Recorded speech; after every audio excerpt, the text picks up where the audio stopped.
well. I'm going to introduce to you all tonight Dr. Lei-Ann Bridges. She is a 2025 graduate in humanistic psychology at Saybrook University. Dr. Bridges is a therapist, a coach, a writer whose work explores the intersection of ancestral trauma, spirituality, and emotional healing.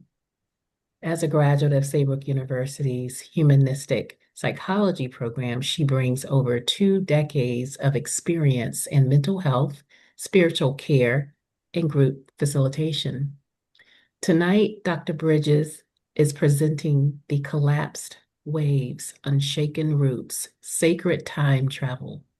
Her presentation explores the emotional and spiritual aftermath of chattel slavery through the lens of a dark night of the soul. Using evocative autoethnography and arts-based research, Dr. Bridges examines how ancestral reverence and creativity support healing and identity reclamation among descendants of the enslaved. We welcome Dr. Bridges tonight, and we are excited to hear your presentation. Thank you so much, Dr. Hamilton. That was a lovely introduction. I am so honored to be here this evening. Saybrook University was pivotal in moving me through the last part of my Dark Night of the Soul, to the extent that I didn't realize that the phenomena that I was experiencing was an actual thing until I got to Saybrook. So I am so excited to be here. Really appreciate this opportunity. And let me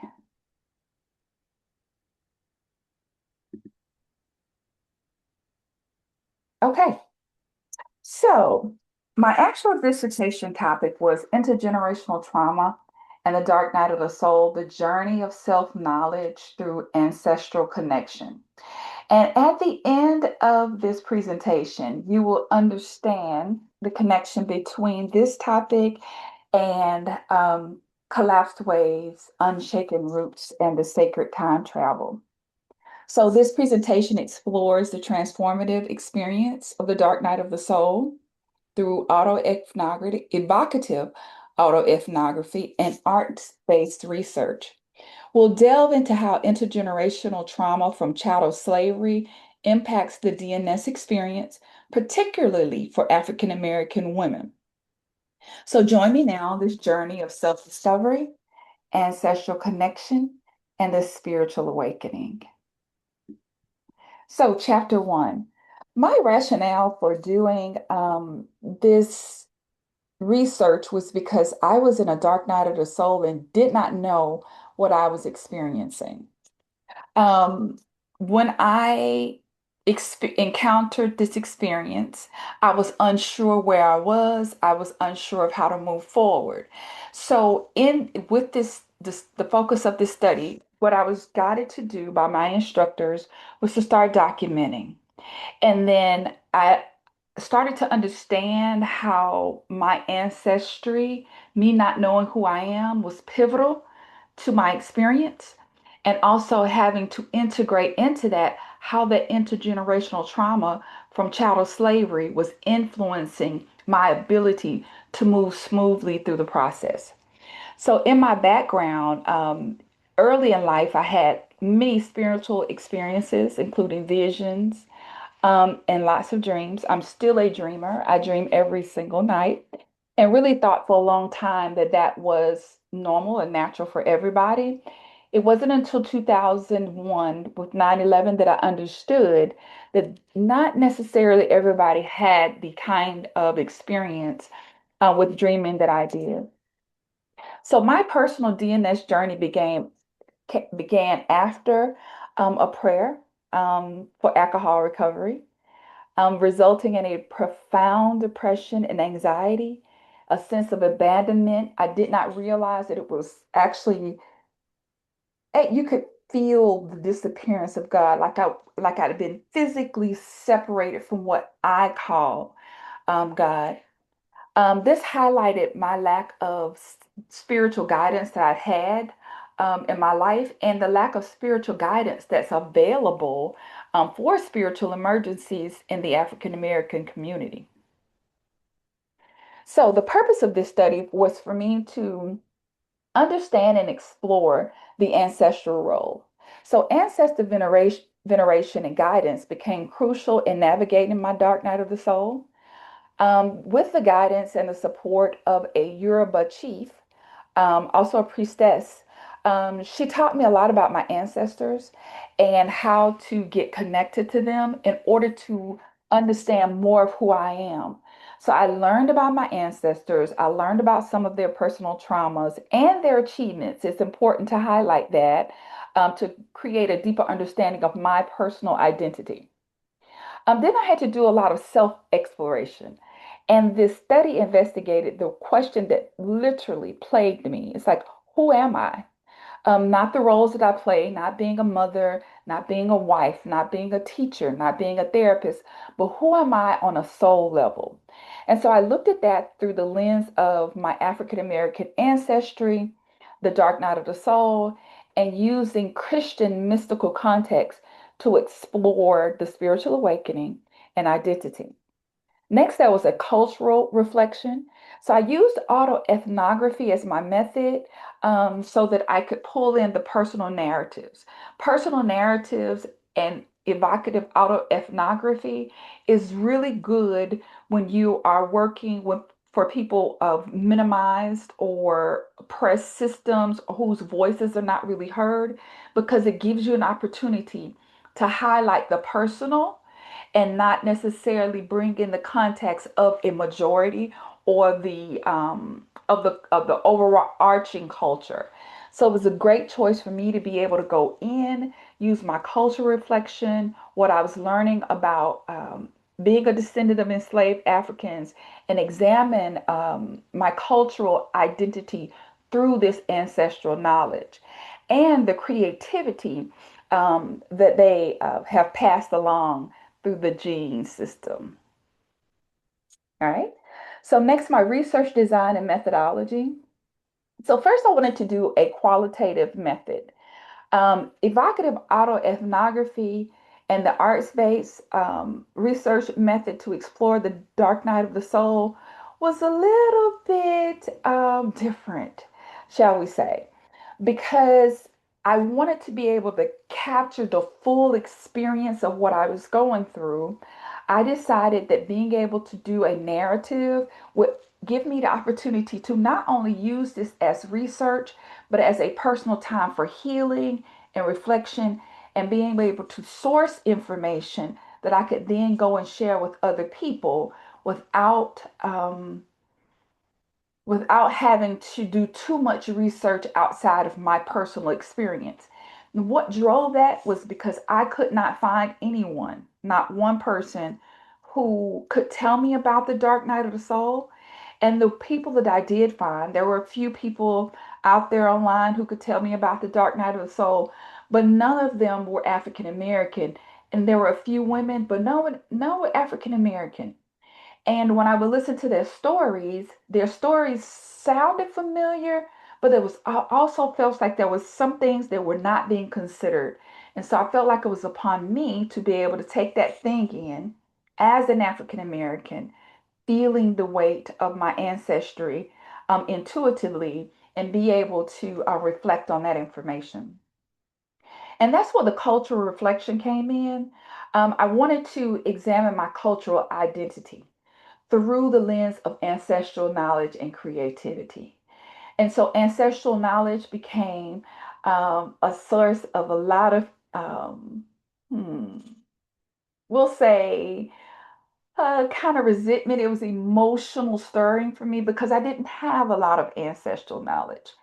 There's only so far back I could go back with my ancestry. And in the process, I was only able to get back to my third great grandparent, which in and of itself is a good thing, but I couldn't go further than that. So, through that lens of ancestral knowledge, what I learned about them, I had some fascinating information that gave me more insight to who I am. And so the evocative ethnography also is good when you want to focus on life events and existential questions like racism adversity, and belonging. Chapter 2, the literature review. So, understanding spiritual emergence was the most important thing. And so, the definition of a spiritual emergence is a psycho-spiritual phenomenon leading to a connection beyond the physical world, enhancing peace, compassion, and wisdom. There are scholars out there, Carl Jung being one of my favorite, who described it as a transpersonal process aimed at revealing the true self. This also reiterated to me the perspective that in order for me to know me, I have to know my ancestors. Carl Jung, what I would consider to be my ancestors, Carl Jung would categorize as the collective unconscious. So I also wanted to understand the nature of the experience, and it's important that to understand spiritual emergence, they can be tumultuous, leading to a spiritual emergency that can be transformative when supported. However, not every spiritual emergence becomes an emergency. When I learned that, I also wanted to know what creates this emergency? What components are there? What things have happened in order for it to become a crisis as opposed to a smooth transformation? So, a spiritual emergency is a psycho spiritual crisis that affects mental, physical, emotional, and spiritual functioning. Potential questions that arise at this is when your potential outcomes, I'm sorry, when you are adequately supported, can result in personal growth, healing, and transformation. However, there's not a lot of information available, and I know that because I could not find a lot of information to get through the process. It was my encounter with a Southern Baptist minister who is also a theologian and a college professor who confirmed for me that I was experiencing a spiritual emergency, namely the dark night of the soul, and that particular supportive system that I had with him helped me to understand that the things that I was starting to understand, my whole world was upside down, that it was par for the course.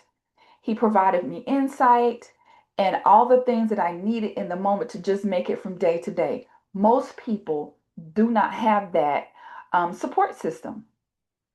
There's also a modern perspective to this. It is often dismissed as pathological by modern psychiatry. Give them a pill, send them on their way. Hopefully, the depression and the anxiety will go away. But what we're understanding now is there are more holistic approaches for the process. I just happen to be one of those people whose body does not tolerate psychotropic medications.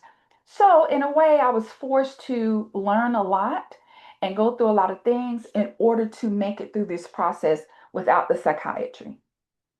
Now, let me explain to you what the dark night of the soul is. So, after we've established that you are in a spiritual emergency. There are several different forms different forms of the spiritual emergency that can be experienced. The dark night of the soul is just one of them.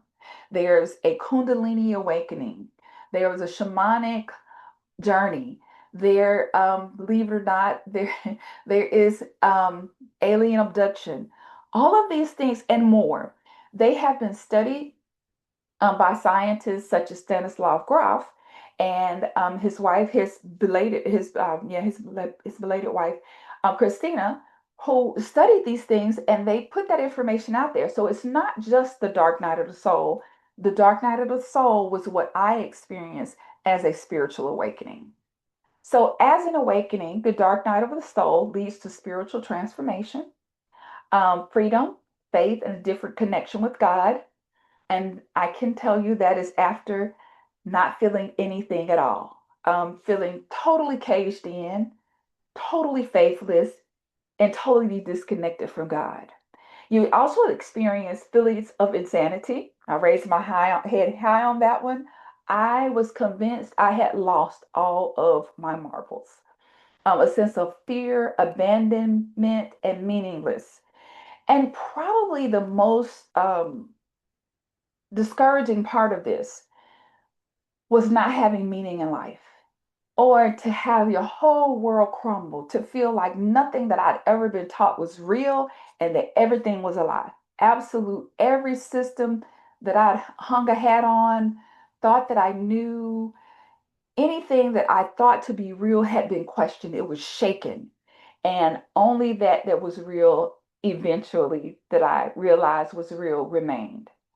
One of the most famous mystics um, to discuss the dark night of the soul was St. John of the Cross. He described it as painful yet transformative.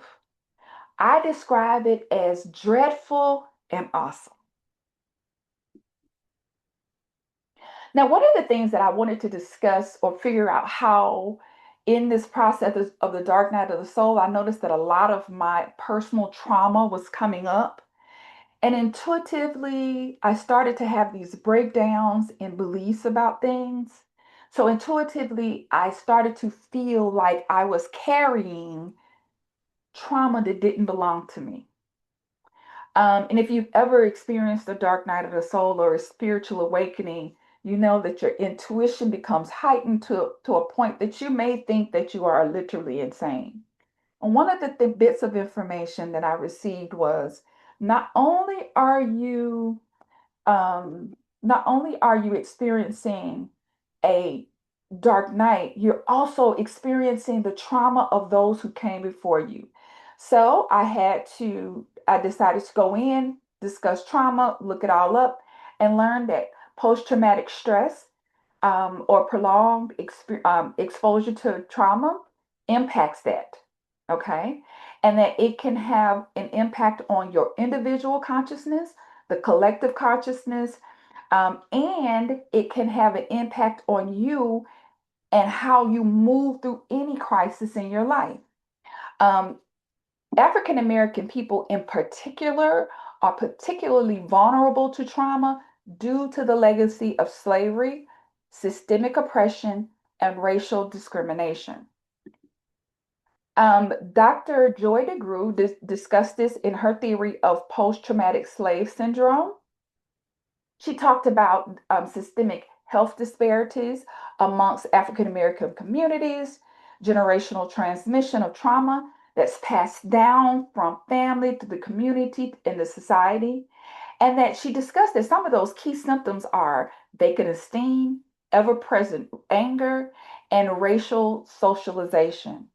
The origin of all of this multi-generational trauma for African Americans is directly linked to slavery and ongoing trauma, according to post-traumatic slave syndrome. So now that I've discussed that post-traumatic slave syndrome, now we talk about cultural trauma and how that impacts your genetics. So cultural trauma impacts collectively impacts generations, altering the identity consciousness of that particular culture. The epigenetics of that may explain why the transmission of trauma in genes occurs over generations. There is a very famous study where a doctor did a he did a the scientists did a study on mice, and they took a mouse. She wasn't pregnant. They shocked her, add peppermint to her process where they would shock her. She would have peppermint, and they would do this over and over again. Eventually, they would never shock her. But every time she would smell the peppermint, she would have a reaction to it. This is before impregnating the mouse. Now, guess what happens? Not only does she go on to have babies, her babies, without ever being shocked, they were impacted by the same smell of that peppermint that went on for generations. So that said to me that it is very possible that was inheriting trauma through the bloodline. And as a woman who is a descendant of enslaved Africans, that means I was carrying some of the trauma that they experienced being enslaved. Other examples of this is the Jewish Holocaust and indigenous Americans. And the Jewish Holocaust and indigenous Americans have been studied to great lengths, not so much in the African American community.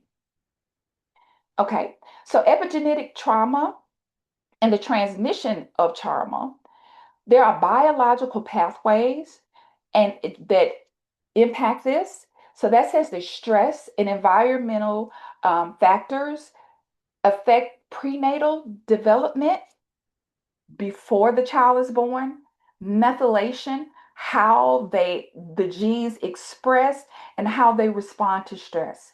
So there are implications on health and society saying that there are links between trauma and physical and mental health. Next, toward healing and resilience, it is also important to remember that cultural trauma and interdisciplinary approaches are best for healing based upon the culture's needs.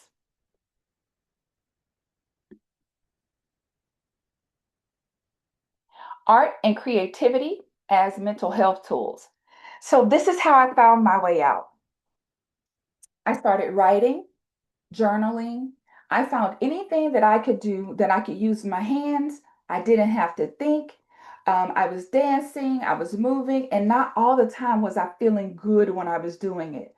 I was forcing myself to do this. Okay. Next, there's spirituality and creative healing. Um, with spirituality and creative healing, traditional practices are very important. So, African and other indigenous cultures historically have used art in spiritual healing rituals. In a modern integration of this, contemporary therapy combines art with spiritual exploration for holistic healing. Studies also confirm that art's therapy effectiveness in spiritual emergencies impact mental health. There are many studies out there that show that when people are in group environments, mental health is very, very positive mental health is very receptive to art and other creative expression. And when I say art, well, when we say creative expression or creative healing, it's not limited to painting. So there are many studies that confirm art's effectiveness in spiritual emergencies and mental health. Chapter 3, the methodology. So overall, the focus was the exploration of DNS within African American identity, personally for me, and intergenerational trauma. The methodology includes evocative autoethnography combined with art-based research using 9 creative practices. Those 9 creative practices I will show you in just a moment. The basic research question was, how does chattel slavery shape DNS? And how does ancestral reverence and creative expression contribute to identity formation? So the research focus and core questions. The transformational journey through the dark night of the soul in exploring a profound spiritual and psychological transformation known as the dark night of the soul, particularly in the context of African descendants. And then the other focus was on ancestral reverence and self-knowledge, and how examining how that connection between ancestral wisdom can facilitate self-discovery and healing for African American descendants. And also, I wanted to investigate the relationship between the lingering effects of chattel slavery and the DNS experience among African American descendants. And finally, creativity as a navigational tool, exploring the role of creative expression in helping individuals navigate the meaning behind the DNS experience. Chapter 4, the results. So these were the creative process that I used. I picked several, I had 9 creative practices that I used. First was the DNS narrative, reflecting on the personal DNS experience through journaling, and poetry, capturing the emotional experience of each moment in my DNS. I did do a lot of journaling during my Dark Night of the Soul, so I used that journal to reflect back on what I learned about myself. One of my favorite was the day with Pop. And in that particular project, what I did was I had a welding experience with my deceased grandfather who's on the other side. He was a metal worker all of his life. And so what I did was I created a railroad spike, turned a railroad spike into a knife. And I did that because not only did he work in a metal plant, but he also was hit by a train, lived to tell the tale, left his car on the railroad tracks, lived to tell the tale, and walked home. So I spent the day with him in ancestral reverence, and making a connection with him. And it was an amazing experience. Next was the comic creation. So not only have I always been a dreamer, I also realized that I was doing a lot of traveling in my dreams. And when I started doing this work during dissertation, I was keeping a dream journal as instructed by my committee, and noticed that a lot of ancestral dreams were coming up. Okay, the other project I did was working with my grandmother, who's also deceased and on the other side. She enjoyed sewing. And so I took some time to spend the day with her as a means of reverence, and I created an apron. I also spent a movie day, where I analyzed the characters of the women from the movie For Colored Girls.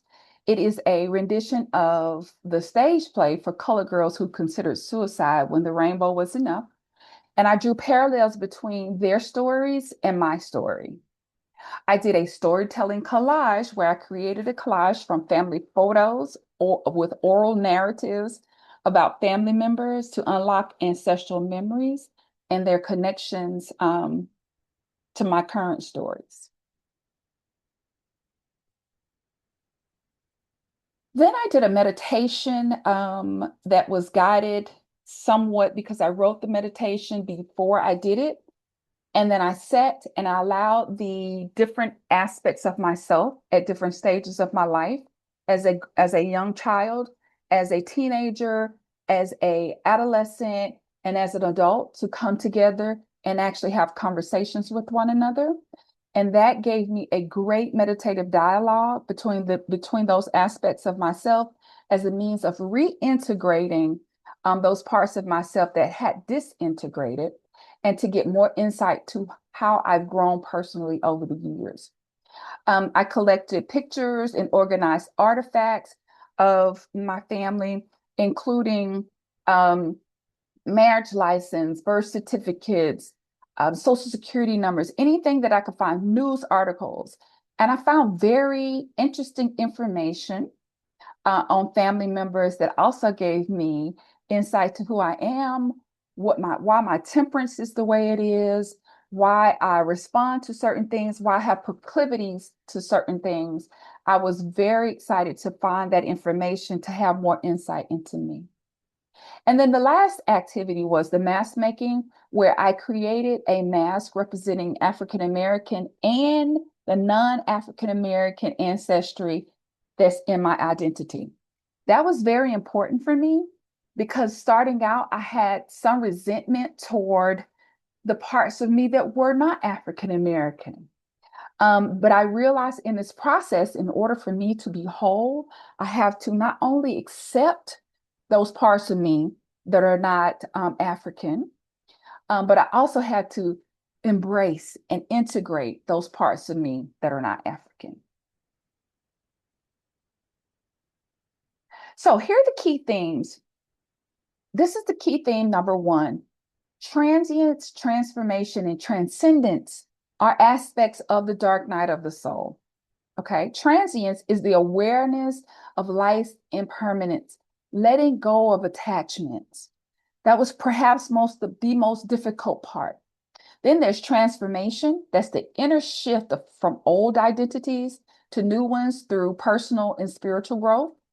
And then there's transcendence, That's the part where we overcome the things from the past or things that no longer serve us, and we develop unity with the divine, integrating new perspectives and embodying the spiritual awakening. In between all of those is probably the most important part of the process, and that's liminality. That's in the in between, where you're not quite where you were and you're not quite where you're going. I call that the madness and the magic. The next key thing was that chattel slavery and emotional suppression is is probably one of the things that we need to continue to work on, because that is a survival mechanism to suppress your emotions. It was also a means of survival during slavery. So they weren't free to experience anger or love or um, joy. They weren't free to experience their emotions the way that they needed to. And that's one of those things that has been passed down through the generations. Um, the next was that the healing and the expansion, that it's time for us to reclaim and process those suppressed emotions that leads to greater self-awareness and the spiritual transformation. The next key thing was it's time for us to bridge faith and science.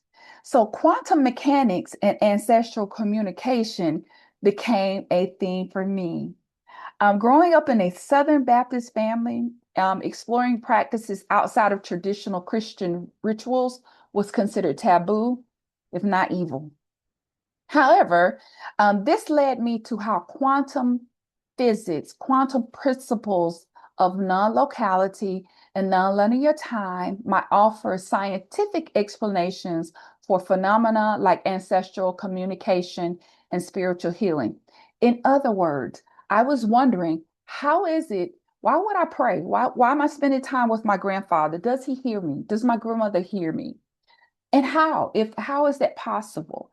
And then the answer was because time is nonlinear and the energy is non-local. That means that they are here now, sort of like the way that Carl Jung would describe the collective unconscious, that anything that ever was still is, it just has taken on a different form.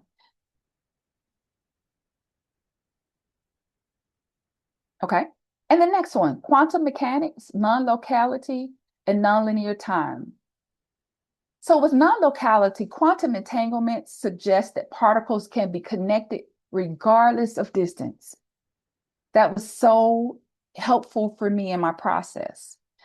This concept explains how we might communicate with ancestors, address accessing their wisdom and their memories across time through space to heal through their spiritual practices.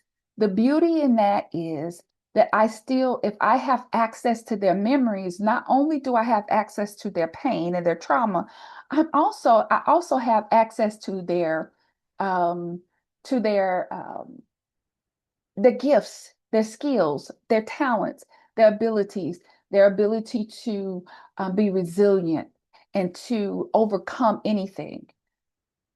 That was very, very important for me. I needed to know that. I needed to know that I could access their wisdom. And then there's nonlinear time. So in quantum mechanics, time isn't necessarily linear. It is this fluidity that suggests that past, present, and future events can influence each other simultaneously, potentially allowing for ongoing connections with ancestors across many generations of healing. Chapter 5 was a discussion. So the key findings here were emotional awareness for healing is very important. The historical impact of emotional suppression needs to be addressed so that we can learn how to work with our emotions. Um, Through epigenetics, not only are we traumatized, but we can also access the ancestral wisdom. And that there is a synergy between science and spirituality. And the final thing for me is that the spiritual awakening is supposed to be transformative. Unlike just having, dealing with a mental health crisis, there is a transformation that comes along with the spiritual awakening.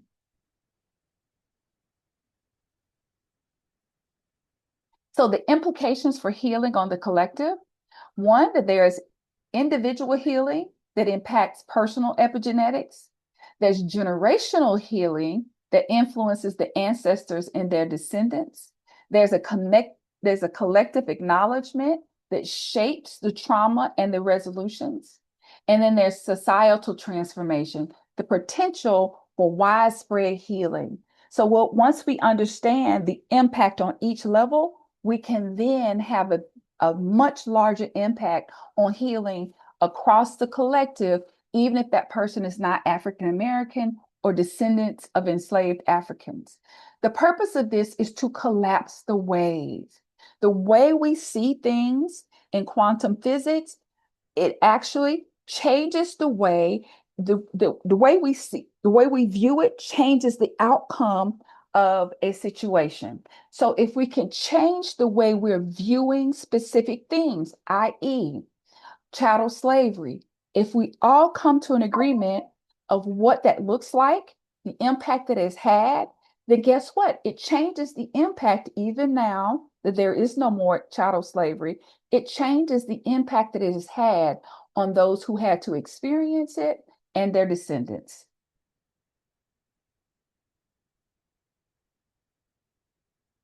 Contributions to the field. There should be an interdisciplinary approach. The research enriches the spiritual studies by integrating historical trauma, emotional awareness, and science and holistic frameworks for healing and growth. This study bridges quantum mechanics and spirituality, offering scientifically grounded explanations for spiritual phenomena like ancestral communication. This challenges conventional religious teachings. So this research proposes that ancestral communication and non-traditional spiritual beliefs enhance rather than contradict conventional religious journeys, especially in the Southern Baptist traditions. Prayer is communication with your ancestors and with energies that you cannot see. There were several limitations. One, liminality is subjective, it's ambiguous, and it limits the generalizability across spiritual journeys. The cultural context in the research, it focuses only on descendants of enslaved Africans, and that also limits the ability to apply it to other cultures. And then there were epistemological challenges. So I have to address the fact that quantum concepts are at risk for being misunderstood and misinterpreted. And I'm seeing that more and more as these thoughts come online in everyday life. Recommendations for further research. The first is we need to study liminality across cultures and across contexts. We need further study on quantum mechanics and spirituality. We need more research on intergenerational trauma beyond chattel slavery. And there should be longitudinal emotional awareness studies. And finally, cross-cultural research on science and spirituality. Conclusion. The journey through the dark night of the soul is transformational. It provides us with ancestral wisdom. It gives us an opportunity to express the power of arts-based practices and creative expressions, and that there can be a holistic understanding of spiritual phenomena. And what's next? This is where the Collapse Waves, Unshaken Roots, Sacred Time Travel comes in. I am currently working on taking my dissertation study and turning it into a book or as somewhat of a guide for those who are dealing with intergenerational trauma and a spiritual awakening. And it will also include other cultures and how other people of other cultures can tap into ancestral and indigenous wisdom for their healing process. There's also an anthology coming up. It's a fictional character who developed during the time that I was working on my dissertation. And I have also completed the SEED method, which is a clinical training for working with clients to support them in identifying, sitting with their emotions, identifying what they're feeling, and actually being able to use that process as a healing method. And I have another method that we are developing that's called sacred time travel, which takes people into their own ancestry to uncover, not just for healing purposes, but for growth purposes, who they are. And that is that for me. Thank you so much for being so patient with me this evening.